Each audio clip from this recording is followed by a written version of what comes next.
Le centre volonté, lorsqu'il sera à l'abri des forces intérieures de l'homme, permettra à ce dernier de se constituer une cuirasse contre les influences cosmiques sur sa conscience humaine et planétaire. Ceci veut dire que le centre volonté de l'homme est proportionnel en pouvoir aux forces occultes qu'il est capable d'absorber, sans que se brise le lien entre ses forces et lui-même.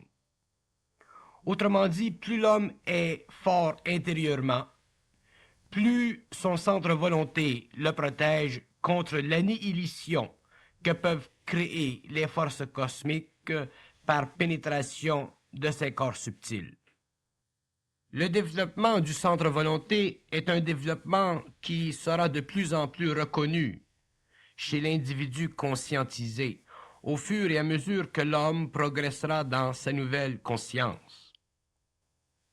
Le rapport entre le développement de ce centre volonté et les événements majeurs et cosmiques de la Terre fera de ce centre non pas le talon d'Achille de la nouvelle humanité, mais son bouclier. L'être humain conscient du Verseau se verra confronté à une panoplie d'expériences pour lesquelles il aura été préparé.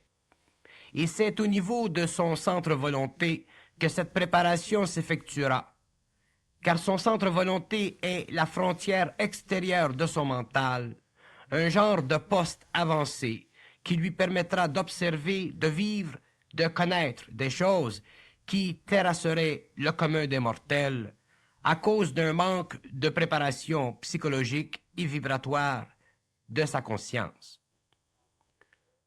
Le centre volonté est une connexion énergétique entre le mental supérieur de l'homme et son mental planétaire, qui le protège contre l'abus vibratoire et psychique des forces de vie intelligentes qui évoluent sur leur plan particulier dans l'univers et qui ont accès au cerveau humain à cause du taux vibratoire élevé de leur espace-temps.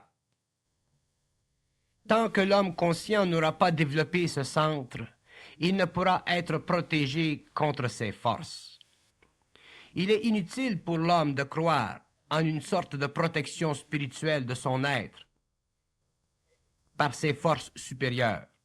Ceci est une illusion spirituelle de l'homme qui lui a été imprimée au cours de l'involution, pour l'évolution graduelle de l'âme, de la mémoire.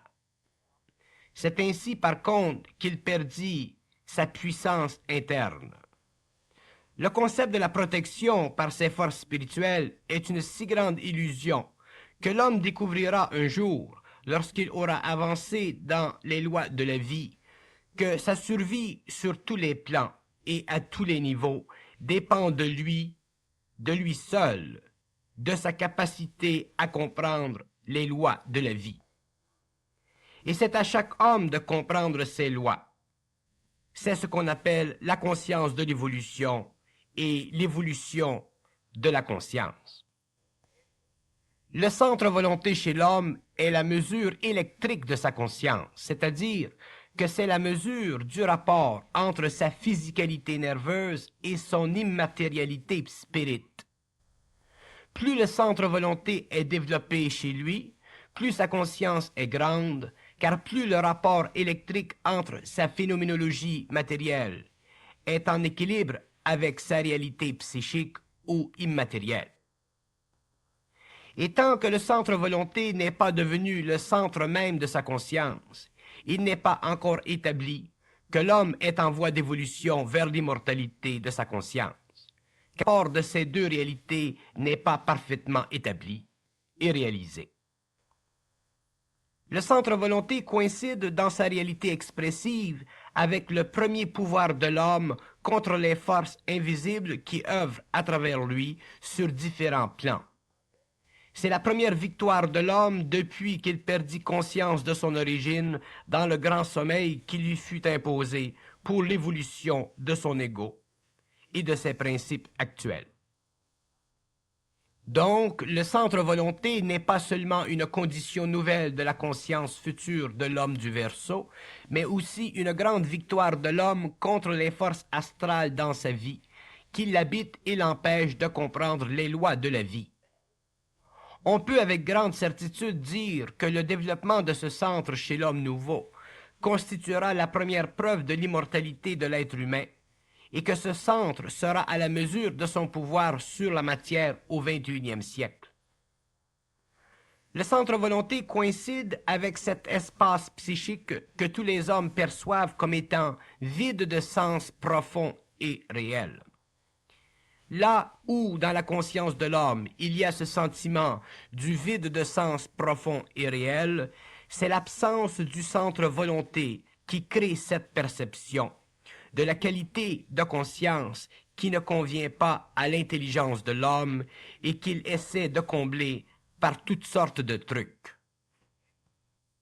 Le centre-volonté ou le coefficient de la réalité de l'homme est une mesure de sa capacité de transmuter l'énergie sur tous les plans de sa réalité et de corriger les erreurs d'évolution lorsqu'il a le pouvoir de le faire.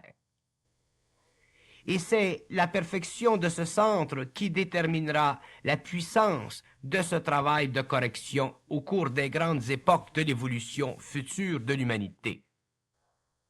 Le centre-volonté sera le centre d'équilibre des forces psychiques et matérielles de l'homme.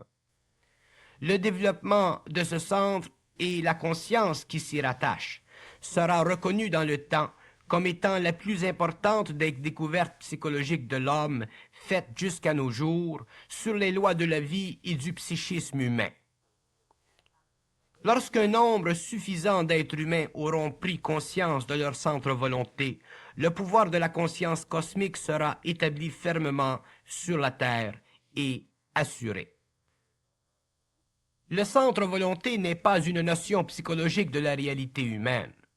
Il fait partie de la science de l'homme et cette science convient avec la réalité de cet état interne, libre de toute mémoire et de tout mécanisme primitif qui colore la personnalité de l'homme et l'assujettit par le fait même. Le centre-volonté est le produit final de la transmutation avancée du cerveau humain. Il est le point le plus avancé de la conscience humaine jusqu'à présent. Mais son évolution n'est pas terminée, car l'homme n'est pas encore libre de son corps matériel. Le centre-volonté de l'homme du Verseau sera équivalent au centre moteur de l'homme primitif. Il lui permettra de bien fonctionner à l'intérieur des conditions de son plan. C'est le centre-volonté qui donnera à l'homme la capacité de reconnaître la différence entre ce qui est pour lui et ce qui est contre lui. Car ce centre-volonté ne pourra plus être diminué en efficacité psychologique lorsque l'homme en sera doué. Si l'être humain a pris si longuement pour évoluer, c'est qu'il n'avait pas été donné les outils pour développer son centre-volonté. Donc il fut obligé, en tant qu'être, de sécuriser ses liens avec l'homme inconscient et sa société, afin de ne pas périr. Mais lorsque le centre-volonté apparaît chez l'homme, le pouvoir psychologique qui le dominait auparavant a disparu pour être temporairement remplacé par le pouvoir occulte de sa pensée encore spiritualisée, afin qu'il soit amené à reconnaître qu'il n'y a pas dans le cosmos de Dieu humanisé à reconnaître. Donc, que cette conception fait simplement partie des anciennes habitudes de la pensée humaine inconsciente. Habitudes fondées sur le besoin psychologique d'être rassuré, car l'homme n'était pas suffisamment autosuffisant en intelligence créative pour tirer ses propres conclusions de la réalité de la vie. Tant que l'homme n'aura pas perçu que la relation avec lui-même est une relation fondée sur l'exercice plus ou moins réel de son centre-volonté dans la vie, il ne sera pas doté d'une conscience supramentale, réelle.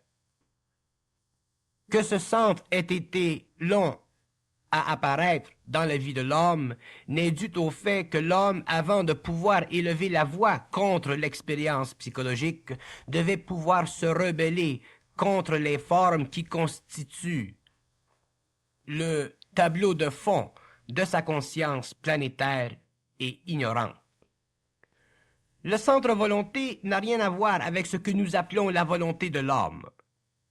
Le centre volonté est un état de concentration d'énergie cosmique dans le centre mental supérieur de l'homme qui lui permet de prendre contrôle de sa vie en fonction de sa liberté interne et cosmique. Cette liberté naît du pouvoir de l'ego d'intégrer cette énergie et de s'en servir dans la vie. Le centre volonté, bien qu'il ne représente pas en lui-même ce que nous appelons la volonté planétaire de l'homme, représente la volonté cosmique de l'homme, c'est-à-dire l'apport de l'énergie et son intégration avec l'ego, qui a réussi à dépasser les illusions de la forme qui l'empêchaient de connaître cette énergie consciemment et d'en bénéficier. Le centre volonté de l'homme ne peut être construit qu'en fonction de la reprise du contrôle des forces de vie qui pulsent puissamment en lui. Ces forces de vie, pour se développer en lui, doivent emprunter toutes sortes de formes que l'homme doit pouvoir briser afin de libérer cette énergie qu'il utilisera en fonction de son centre volonté en puissance. Le centre volonté dans son ensemble représente la sommation des forces psychiques de l'individu, libre du facteur subjectif de la conscience humaine vis-à-vis l'invisible. Tant que l'homme conscient n'est pas libre des aspects spirituaux ou spirituaux occultes de sa conscience, il ne peut développer son centre volonté, car il n'a pas alors la capacité de supporter sur ses épaules le poids du jugement absolu. Ce jugement, c'est l'appel que peut faire sa conscience planétaire contre sa conscience cosmique, mais sa conscience planétaire réelle. Autrement dit, tant que l'homme conscient n'a pas un centre volonté parfaitement développé, sa conscience subjective ne pourra supporter ou ne pourra porter jugement ou évaluer l'impression de sa conscience cosmique, car elle ne peut absorber parfaitement le choc, le doute qu'elle peut créer en elle. Or, les réactions subjectives doivent être raccordées ou assujetties à la volonté consciente de l'ego, et alors l'homme possède un centre volonté, car il a le pouvoir d'assujettir sa conscience cosmique à sa conscience ou à sa volonté planétaire. C'est ce que l'on appelle le centre volonté. Il ne souffre plus alors du jugement de sa conscience subjective contre sa conscience cosmique, car il ne peut plus souffrir de culpabilité, donc d'insécurité dans la forme, à aucun niveau. Il est libre dans l'esprit, et son esprit est libre à travers l'ego, et l'ego est en puissance créative vibratoire. La culpabilité, l'insécurité psychologique de l'ego, qui est en jugement de sa conscience intérieure, reflète le dilemme de l'homme vis-à-vis ce qu'il considère l'absolu en lui. Et ce dilemme est à la base de l'impuissance de l'ego, donc du manque de volonté créative chez l'homme, puisque le centre volonté ne peut s'affirmer à cause de l'impuissance psychologique de l'être. Le centre volonté de l'homme représente la fin de l'initiation de l'homme sur la terre et l'avènement du surhomme, de l'homme du Verseau. Ce centre volonté définit par lui-même non pas seulement la capacité créative et autonome de l'être humain, mais aussi l'ampleur de sa personnalité nouvelle, réelle et créative. Le centre volonté étant la collusion énergétique entre la conscience cosmique et la conscience planétaire, il permet d'évaluer sur le plan matériel l'aspect créatif de la conscience créative sans l'apport d'illusions relevant de l'immaturité de l'ego. Donc le centre volonté non seulement permet-il à l'homme d'être lui-même enfin dans son énergie, mais aussi d'être lui-même en utilisant cette énergie pour le bénéfice de sa vie, donc de la vie. Tant que le centre volonté n'est pas réalisé chez l'être conscient, ce dernier est encore en voie d'évolution vers la conscience et son intégration. Donc il est encore en initiation, et cette initiation devra durer tant que l'ego n'aura pas poussé de nouvelles racines dans la vie, racines alimentées par la force en lui, mais fixées dans la terre de sa conscience humaine, sans illusion aucune.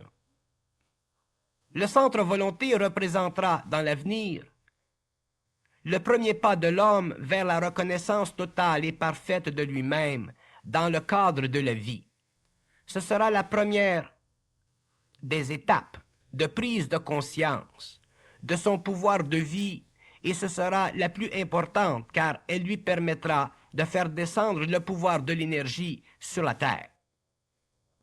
Pour que le pouvoir de l'énergie de l'intelligence descende sur la terre, il faudra que l'homme nouveau, conscient, puisse l'absorber totalement, mais sans en être affecté. S'il est affecté dans sa vie par l'énergie à travers la forme, c'est qu'elle n'est pas parfaitement intégrée en lui. Donc, elle ne le sert pas. Elle le fait souffrir. C'est encore l'initiation de l'homme nouveau.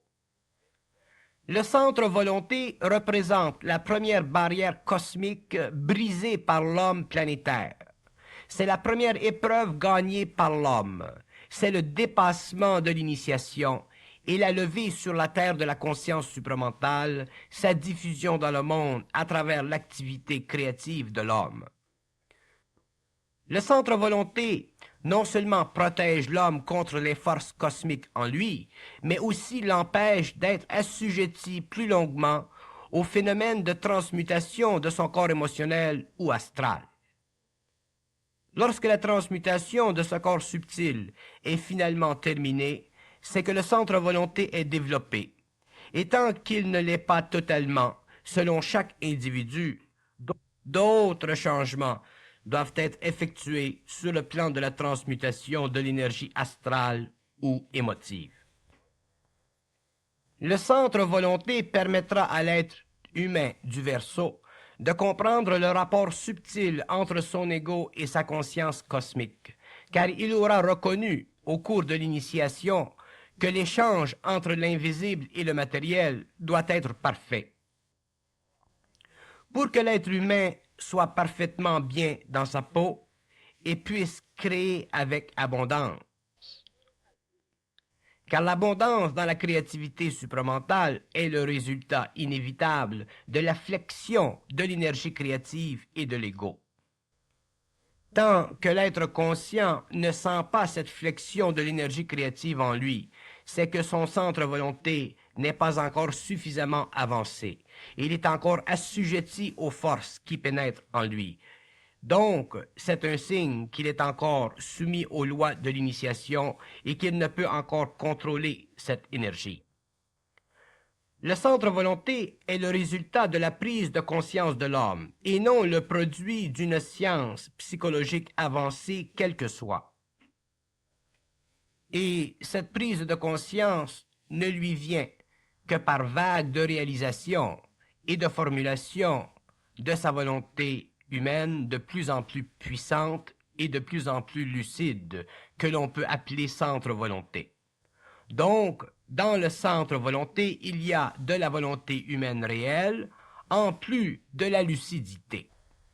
Ces deux facteurs donnent à l'homme cet avantage de vie que l'on nomme le centre volonté, et cet avantage ne lui vient que par intégration des forces en lui, et non par compréhension occulte des principes de vie qui se définissent ou s'expliquent par la forme d'une instruction quelconque. Le centre volonté est la réalité psychique de l'homme, manifestée à travers sa nature humaine, et non la réalité occulte de l'homme, manifestée contre son ego. Plus l'homme avancera en conscience, plus son centre volonté se définira par rapport à une conscience globale de son être, car il sera obligé avec le temps de prendre conscience non pas seulement de la réalité de sa vie occulte, mais aussi de la réalité de sa vie matérielle. Et il devra composer avec ces deux réalités à la fois, afin de maintenir l'équilibre entre les forces psychologiques et les forces psychiques de son être. Tant que l'homme conscient n'aura pas développé son centre volonté parfaitement, l'équilibre entre sa psychologie et les forces psychiques en lui ne sera pas atteint. Donc, il sera encore en voie de transmutation intégrale de ses principes de vie. Le centre volonté atteindra son plein développement lorsque l'homme du Verseau aura réalisé que la valeur fondamentale de sa vie est directement reliée à l'activité créative des forces psychiques en lui, qui éventuellement atteindront un niveau d'expression suffisamment puissant pour que l'ego puisse les absorber sans en être affecté émotivement ou intellectuellement. Tant que le centre volonté ne sera pas réalisé égoïquement, il n'y aura pas suffisamment de force mentale pure en éveil dans l'ego pour lui permettre de se réaliser intégralement en fonction des forces psychiques en lui. Force non initiatique. Le centre volonté de l'homme du Verseau représentera une augmentation évidente du pouvoir psychique de l'homme sur sa mémoire planétaire, donc sur ses émotions conditionnées par les formes de l'époque antérieure de l'involution. La transmutation de l'émotion élèvera le centre volonté de l'homme, car il sera obligé de se libérer de la confusion qu'aura créée la période initiatique d'une époque vers une autre. Le centre volonté ne peut se réaliser chez l'homme du Verseau qu'en fonction de son habileté à déjouer les formes astralisées de sa conscience planétaire. C'est justement ici que se joue le jeu de la forme pour le pouvoir de son esprit. L'homme conscient, à cause de son centre volonté, ne sera plus déchiré entre le bien et le mal ou la polarité de son mental, car il aura compris que les forces psychiques en lui devaient éventuellement être neutralisées afin que s'élimine dans sa conscience la polarité. Cette condition de neutralité de la conscience de l'homme du Verseau sera à la base de son équilibre psychologique parfait, d'où la cause principale de la manifestation en lui des forces psychiques psy, qui auront été identifiées par la science du XXe siècle, mais comprises par la science nouvelle du XXIe siècle. Le centre volonté de l'homme du Verseau, au lieu d'être situé, comme il l'était durant l'involution, dans la partie frontale du cerveau, sera situé un peu plus à l'extérieur de ce point, à la limite même du cerveau éthérique et de la couronne astrale de l'âme. La couronne astrale de l'âme représentant toute l'énergie de l'âme qui aura servi au développement de la mémoire intellectuelle et émotive de l'homme pendant l'involution. Or, la limite entre cette zone d'énergie ou cette enveloppe d'énergie et le cerveau éthérique sera le centre volonté de l'homme nouveau. Voilà pourquoi ce centre, son développement, est si important pour l'homme de demain, car il lui permettra de faire descendre sur la terre les forces psychiques pures de son double. Ce sera la descente de la conscience supramentale sur la terre. Le centre volonté de l'ère du Verseau sèmera sur la terre la conscience supramentale et l'action créative et dynamique de cette conscience, car l'ego ne pourra plus être utilisé subjectivement. Il ne pourra plus être assujetti aux forces ou aux formes de basse vibration en lui, car il aura dépassé le stage de la dépendance psychologique sur la mémoire ou l'influence pour prendre le contrôle de ce qui, en lui, aura été parfaitement épuré et rendu inévitablement créatif. Tant que l'homme de la Terre n'aura pas intégré ce qui en lui auparavant lui avait servi d'expérience pour le renverser complètement et l'assujettir à son centre volonté, il ne pourra avoir conscience de lui-même en tant qu'agent créateur sur le plan matériel. Donc, il ne pourra avoir l'impression nette et claire de sa continuité de conscience d'un espace-temps à un autre. Le centre volonté de l'homme nouveau, au lieu de représenter dans la nouvelle période l'exclusion de ce qui, dans le passé, avait été simplement une impression colorée de conscience, représentera le pouvoir de conscience, le pouvoir d'une conscience universelle, non régie par les lois psychosociales, mais régie par les lois psychiques pures et simples du corps morontiel ou du double lumineux de l'homme. L'homme de l'ère du poisson, même s'il connaît dans certains cas l'expérience du pouvoir des forces psychiques en lui, ne peut les expliquer scientifiquement et absolument et en comprendre les aspects qui influent sur sa psychologie, car sa conscience n'est pas encore éveillée, bien que les forces psychiques en lui puissent être actives. D'où son désarroi et une certaine souffrance inconsciente et spirituelle qu'il vit vis-à-vis l'actualisation de ses forces colorées par l'énergie de l'âme et incomprises sur le plan de sa conscience totale. À la fin du cycle, l'homme du Verseau comprendra sa relation avec les forces psychiques en lui, car il aura un centre volonté qui lui permettra de déchirer le voile des mystères, à cause de l'impotence de son verbe. Une fois libre de l'impotence de son verbe, ce dernier deviendra sa propre source de connaissances et contribuera à la diffusion dans le monde des connaissances voilées, occultes, de toute l'organisation psychique ou invisible des mondes parallèles. Cette nouvelle condition de l'homme lui permettra de ne plus avoir à dépendre sur la civilisation pour l'étude des différents stages de vie organisés. Il sera lui-même à la page, car il pourra par lui-même savoir ce qui dans le passé était réservé à quelques privilégiés qui gardaient jalousement un aspect encore trop coloré de cette science de l'universel que l'on retrouve aujourd'hui dans les écoles ésotériques de par le monde. Le centre volonté non seulement représente-t-il l'éveil du pouvoir psychique dans l'homme, mais aussi le pouvoir de l'homme du Verseau sur la terre, car il permettra de canaliser des forces sous le contrôle total de l'ego universalisé, c'est-à-dire de l'ego psychique ou en d'autres mots, du cerveau éthérique. Mais l'homme ne peut se servir de son cerveau éthérique tant qu'il n'a pas brisé le pouvoir de la couronne astrale de l'âme sur son ego planétaire. De là, le besoin de réaliser de plus en plus en lui-même un nouvel ordre de conscience, non basé sur le passé, mais sur le présent d'une conscience supramentale et supérieure qui fait irruption en lui et lui cause au début une certaine souffrance, voire une certaine confusion. Le cerveau éthérique de l'homme doit être développé, c'est-à-dire amené à un stage de perfectionnement. Et ce stage de perfectionnement est à la mesure de la nouvelle conscience supramentale qui descend sur la terre à travers l'homme du Verseau.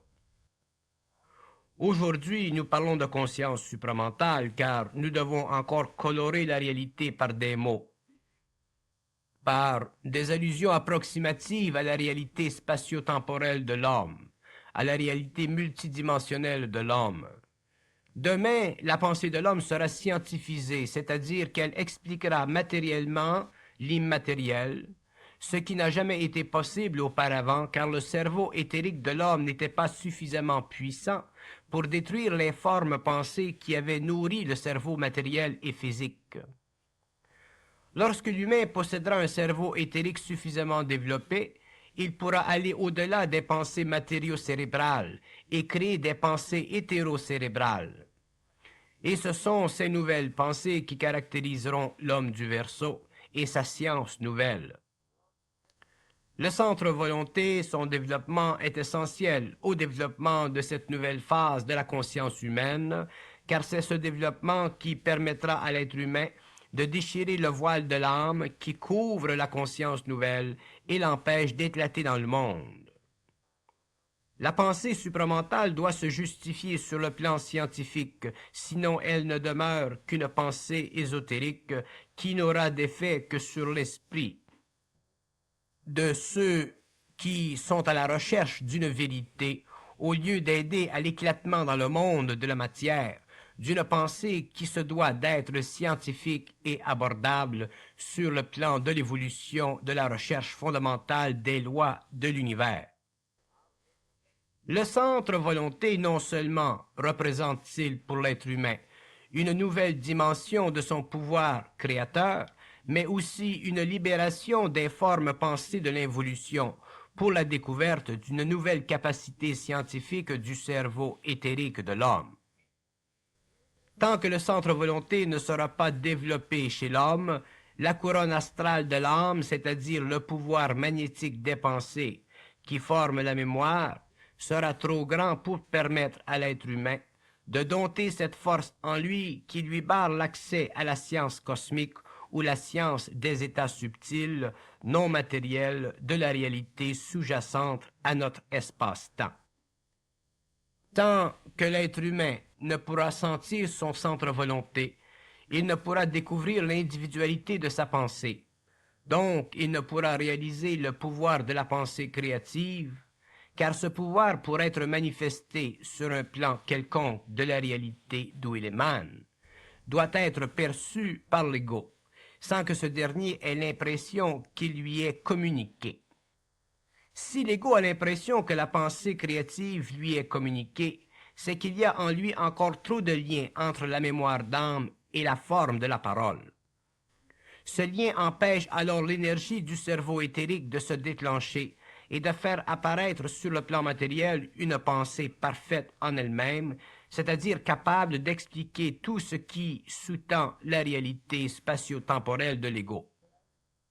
Or, cette réalité, rattachée à ses sens telle qu'elle l'est, doit en être libre, mais elle doit être aussi suffisamment présente dans le cerveau éthérique de l'être pour que ce dernier puisse la communiquer au cerveau matériel, qui, alors, se voit obligé d'oblitérer les anciennes pensées-mémoires de l'homme pour les remplacer par les nouvelles pensées cérébro-éthériques de l'homme du Verseau. À partir du moment où l'homme de la Terre pourra créer ou rendre ces nouvelles pensées cérébro-éthériques, ces dernières feront leur chemin sur la Terre et graduellement remplaceront l'ancienne mémoire par une nouvelle connaissance. Ceci marquera la révolution du Verseau et servira de base à la révélation de la période post-apocalyptique. Le centre volonté de l'homme tel que nous l'expliquons aujourd'hui n'est qu'une esquisse de ce qu'il sera demain, car le pouvoir du cerveau éthérique de l'homme contribuera à fixer cette réalité qui engendrera sur la Terre une nouvelle vortex d'énergie créative qui n'aura aucun parallèle avec ce que l'homme aura connu par le passé, puisque le spatio-temporel sera dépassé en tant qu'expérience unilatérale et qu'une autre dimension fera partie de l'expérience de l'homme. Le centre volonté, tel qu'il est expliqué de nos jours, ne représente qu'un aspect de cette nouvelle conscience de l'homme qui ne se rattache à rien qui soit de l'ordre involutif ou astro-mental. Au fur et à mesure que l'homme en aura dépassé le seuil, son centre volonté deviendra de plus en plus l'écran interne sur lequel se réalisera le pouvoir créatif de son cerveau éthérique. Cet écran interne, sans ombre ou ombrage, sera la nouvelle conscience de l'homme du Verseau. Tant que le centre volonté ne sera pas réalisé chez l'être conscient, il n'y aura en lui qu'une illusion subtile de conscience, c'est-à-dire que sa conscience ne sera pas le produit de l'intégration des forces psychiques en lui, intégration qui est nécessaire, s'il doit sentir un jour qu'il a atteint un stage quelconque de vie et de réjuvénation mentale. La clé de fond à la pensée supramentale était la reconnaissance que ce n'est pas l'ego qui pense. La clé de fond du centre volonté sera la réalisation que l'ego doit dominer en lui les forces psychologiques qui, à cause de leur coloration, risquent de l'empêcher de comprendre parfaitement sa relation matériau-psychique. Et tant que le point ne sera pas établi, l'être conscient, quel que soit son niveau de conscience vibratoire, ne pourra bénéficier des forces psychiques qui constituent son univers parallèle, donc sa réalité évolutive, rendue créative par le pouvoir de son cerveau éthérique. Tant que le centre volonté ne sera pas éveillé chez l'homme conscient, il sera encore au stage de la pensée supramentale et ne pourra comprendre la conscience pure. Pour l'être supramental du Verseau, pour l'être conscient de demain, le centre volonté représente la quasi-annihilation du rapport qui existait dans le passé entre la couronne astrale de l'âme et le cerveau éthérique.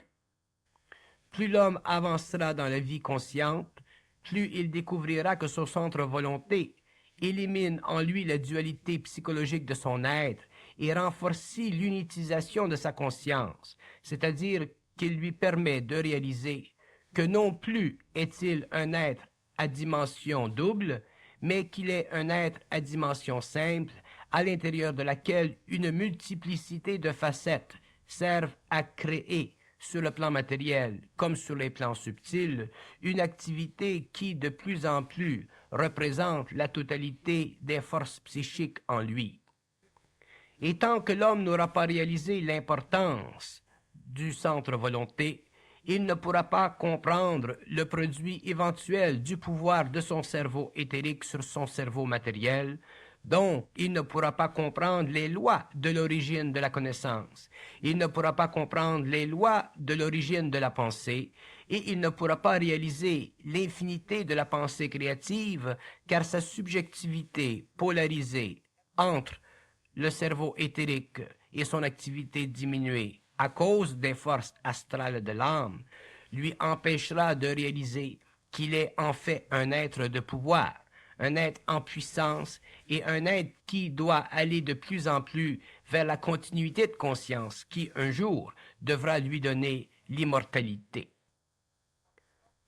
Le centre volonté n'est pas simplement un centre où s'exerce la volonté de l'homme, c'est un état d'esprit à l'intérieur duquel la volonté de l'homme et la volonté des forces psychiques en lui, ou de son esprit, ou de l'être cosmique en lui, se rencontrent afin de créer sur le plan matériel un équilibre total et sur les plans immatériaux un équilibre aussi total.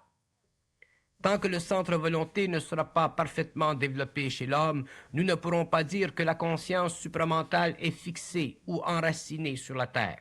Nous pourrons dire qu'elle est en voie d'évolution, nous pourrons dire qu'elle est déjà en voie de descente vers l'homme, mais nous ne pourrons pas dire qu'elle est en voie d'exécution, car elle ne possédera pas, sur le plan matériel, la qualité nécessaire qui doit lui permettre éventuellement de travailler à longue distance, de travailler pour de très grandes périodes, parce que l'ego sera encore prisonnier de la mémoire et ne possédera pas cet influx énergétique qui lui vient de l'esprit à travers le cerveau éthérique, qui peut éventuellement, à la longue, éliminer les formes pensées de l'ancienne mémoire et créer de nouvelles formes pensées qui seront demain les connaissances multiples et indivisibles de la nouvelle humanité. Le centre volonté n'est pas ce que l'homme peut penser. Il ne représente pas ce que l'homme peut penser de la volonté, et il ne représente pas non plus ce que l'homme peut penser de la volonté cosmique. Il est en fait la fusion de la volonté humaine avec la volonté cosmique. Il représente l'équilibre entre le pouvoir de l'esprit et la puissance de l'ego. Et tant que l'homme n'a pas atteint un point dans sa vie où le pouvoir de l'esprit est équilibré avec la puissance de l'ego, il est inévitable que cet homme se voie vivre une vie soit inconsciente ou soit consciente, mais initiatique. Le développement du centre-volonté chez l'homme du Verseau est un développement qui se fera graduellement au fur et à mesure que cet homme réalisera et reconnaîtra en lui les illusions subtiles du pouvoir de la couronne de l'âme sur son cerveau éthérique. Les lois de la pensée sont des lois occultes, ce sont des lois universelles, et l'homme n'est pas encore au stage où il puisse comprendre parfaitement l'activité de ces lois. C'est pourquoi le centre volonté est si important, parce que lorsque l'homme aura développé ce centre en lui, il verra que la réalité de la pensée subjective ou la réalité de la pensée communiquée est une réalité qui doit être ajustée afin qu'un jour la pensée subjective ou la pensée communiquée ne soit plus nécessaire à l'équilibre entre son cerveau éthérique et son cerveau matériel. Lorsque l'homme aura un centre volonté, il sera capable d'être dans le vide total du mental et en même temps, il aura une capacité infinie de faire passer l'énergie à partir du cerveau éthérique vers le cerveau matériel. Et c'est justement sa capacité de faire passer cette énergie d'un plan à un autre qui lui permettra d'entrer de plus en plus dans les mystères et de comprendre les lois de la vie, tant sur le plan matériel que sur les plans subtils. Tant que l'homme ne connaîtra pas les lois de la vie sur les plans subtils, il ne pourra pas reconnaître l'actualisation sur le plan matériel des différentes formes organisatrices de son mental et de son émotion qui constituent son actif ou son passif sur le plan de la personnalité. Donc le cerveau de l'homme, le cerveau nouveau de l'homme, le cerveau éthérique de l'homme doit être actualisé, doit être mis en mouvement, en action, à plein rendement, afin que l'homme puisse, sur le plan matériel, connaître sa position dans la vie, connaître sa place dans le monde, connaître sa relation avec les hommes et aussi connaître son éventuel développement de conscience vis-à-vis d'autres intelligences qui évoluent dans des plans parallèles dont la nature est totalement obvie à ceux qui ont la capacité de comprendre la réalité, mais dont la nature est totalement colorée par ceux qui, encore aujourd'hui, ont une conscience astromentale spiritualisée et incapable de voir la différence entre le réel cosmique et le réel planétaire.